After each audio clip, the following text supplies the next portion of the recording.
ஆண்டவரும் இரட்சகருமாகிய இயேசு கிறிஸ்துவின் ஒப்பற்ற நாமத்தில் இன்றைய தேவனுடைய வார்த்தைக்காக உங்களை கர்த்தருடைய நாமத்தில் அன்போடு வாழ்த்துகிறேன், வரவேற்கிறேன்.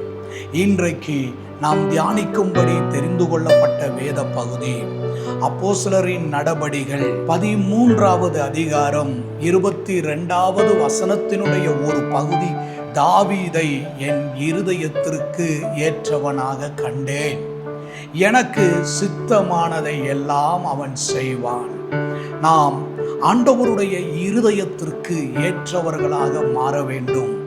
தேவனுடைய இருதயத்திற்கு ஏற்றவர்களாக மாறும் பொழுது தேவன் நம் மூலமாக மகிமைப்படுவது மாத்திரமல்ல, நாம் அறியாததும் நமக்கு எட்டாததுமான பெரிய காரியங்களை ஆண்டவர் நமக்கு செய்வார். தாவீதை குறித்து சொல்லப்படுகிறது, அவன் என்னிடத்தில் வாஞ்சையாயிருந்தபடியால் அவனை விடுவித்து அவனை உயர்ந்த அடைக்கலத்தில் வைத்தேன் என்று சொல்லி, நாம் தேவனுடைய இருதயத்திற்கு ஏற்றவர்களாக வாழ நம்மை அர்ப்பணித்து ஒப்பு கொடுத்து அதற்கு ஏற்ற விதத்தில் வாழும் பொழுது ஆண்டவர் நம்மை உயர்ந்த அடைக்கலத்தில் வைக்கிறார். தாவீது எல்லாவற்றிலும் தேவனை சார்ந்து கொண்டான். ஆகவே அவன் தேவனுடைய இருதயத்திற்கு ஏற்றவனாக இருந்தான். இந்த நாளிலே தாவீதை குறித்து நாம் தியானிக்கும் பொழுது ஆண்டவருடைய வார்த்தை இப்படியாக சொல்லுகிறது, தாவீது எப்பொழுதும் தேவன் அவனுக்கு செய்த நன்மைகளுக்காக, அவன் பெற்றுக்கொண்ட வெற்றிக்காக, அவன் பெற்றுக்கொண்ட ஆசீர்வாதங்களுக்காக எப்பொழுதுமே அவன் தேவனை துதிக்கிறவனாக இருந்தான். தன்னை மேன்மைப்படுத்தி காண்பிக்காமல் தனக்குள் இருக்கிற தேவனை துதித்து தேவனை மகிமைப்படுத்தினான். சாதாரண நிலையில இருந்து ஒரு அசாத்தியமான நிலையிலே கர்த்தர் தாவீதை கொண்டு வந்து உயர்த்தி வைத்து கேதுரு மரங்களால் செய்யப்பட்ட வீட்டிலே அவன் குடியிருக்கும் பொழுது பூமியில் இருக்கிற பெரியோர்களுக்கு ஒத்த நாமத்தை கர்த்தர் அவனுக்கு தற்பித்த பொழுது அவன் சொல்லக்கூடிய வார்த்தை, தேவரீர் நீர் என்னை இதுவரைக்கும் நடத்தி கொண்டு வந்ததற்கு நான் எம்மாத்திரம், என் வீடு எம்மாத்திரம் என்று சொல்லி அவன் தேவனை மகிமைப்படுத்துகிறான்.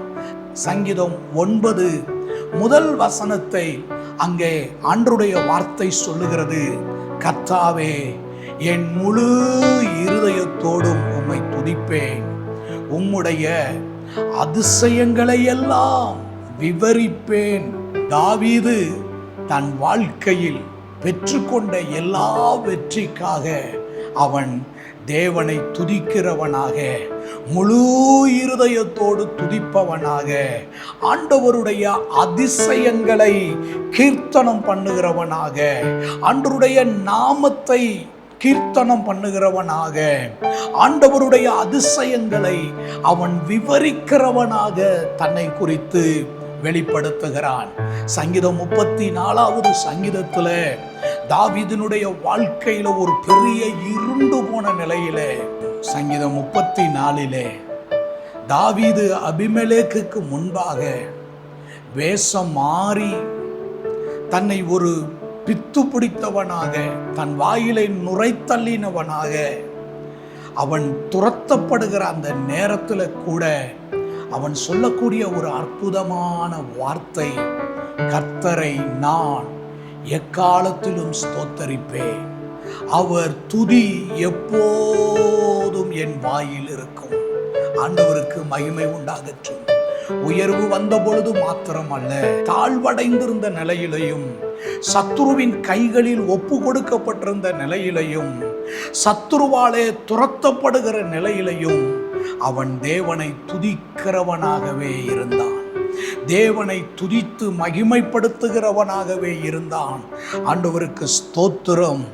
இன்றைக்கு தேவ ஜனமே, நம்முடைய வாழ்க்கையிலே நாம் உயர்வடைந்திருக்கும் பொழுது துதிப்பதை விட ஒரு நெருக்கத்தின் நடுவிலே, ஒரு ஏமாற்றத்திற்கு நடுவிலே, ஒரு இயலாமையின் நடுவிலேயும் கர்த்தரை துதித்து, கர்த்தருடைய அதிசயங்களை விவரித்து, கர்த்தரை முழு மனதோடு மகிமைப்படுத்தி அவருடைய நாமத்தை கீர்த்தனம் பண்ணுகிற ஒரு உன்னதமான சுபாவத்தை உடையவர்களாக நாம் மாறும் பொழுது நாம் தேவனுடைய இருதயத்திற்கு ஏற்றவர்களாக மாறுகிறோம். அப்படி எந்த நேரமும் கர்த்தரை துதித்து, எந்த நேரமும் கர்த்தரை மகிமைப்படுத்தி, கர்த்தரை உயர்த்துகிற ஒரு தேவ மனிதனை அந்த அவமானத்திலேயே, அந்த துக்கத்திலேயே, அந்த வேதனையிலேயே ஆண்டவராகிய தேவன் ஒரு நாளும் விட்டு விடுவது இல்லை. இன்றைக்கு துக்கத்துக்கு நடுவிலே இந்த செய்தியை கேட்டு கொண்டிருக்கிறீர்களா? ஒரு பெரிய இழப்புக்கு நடுவிலே இந்த செய்தியை தியானித்து கொண்டிருக்கிறீர்களா? ஒரு பெரிய அவமானத்திற்கு நடுவிலே, ஒரு பெரிய தேவைக்கு நடுவிலே நீங்கள் இருந்து கொண்டிருக்கிறீர்களா?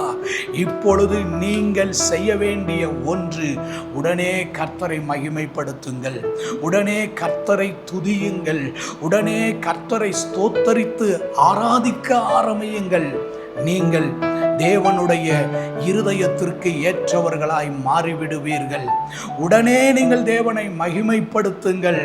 ஆண்டவர் உங்களுடைய காரியத்தில் இறங்கி வந்து ஒப்பு கொடுக்கப்பட்டிருந்த இடத்திலிருந்து உங்களை விடுதலையாக்கி உங்களுக்கு நன்மை உண்டாக ஆண்டவராகிய தேவன் உங்கள் காரியத்தை செய்வார்.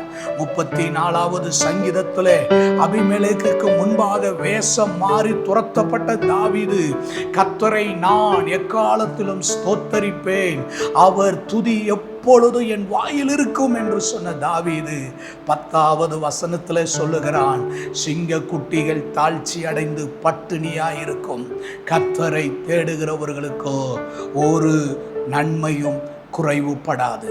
துக்கத்துக்கு நடுவில், துயரத்துக்கு நடுவில், அவமானத்துக்கு நடுவில், நிந்தைக்கு நடுவில் கர்த்தரை துதித்து மகிமைப்படுத்தி உயர்த்துங்கள்.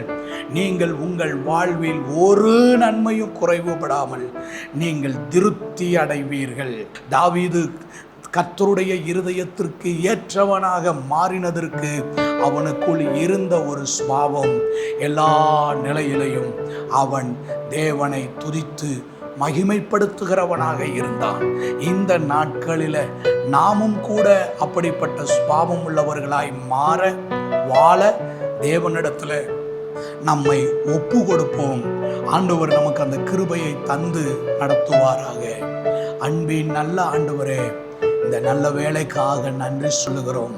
தகப்பனே, நாங்களும் எங்கள் வாழ்க்கையில் எல்லாவற்றுக்காக தாவீதை போல தேவனே உம்மை துதித்து மகிமைப்படுத்தி வாழ எங்களை உம்முடைய கரத்திலே ஒப்பு கொடுக்கிறோம். ஆண்டவர் பொறுப்பெடுத்துக் கொள்ளுங்க, ஆசீர்வதிங்க. இயேசுவின் நாமத்தில் பிதாவே, ஆமென். God bless you.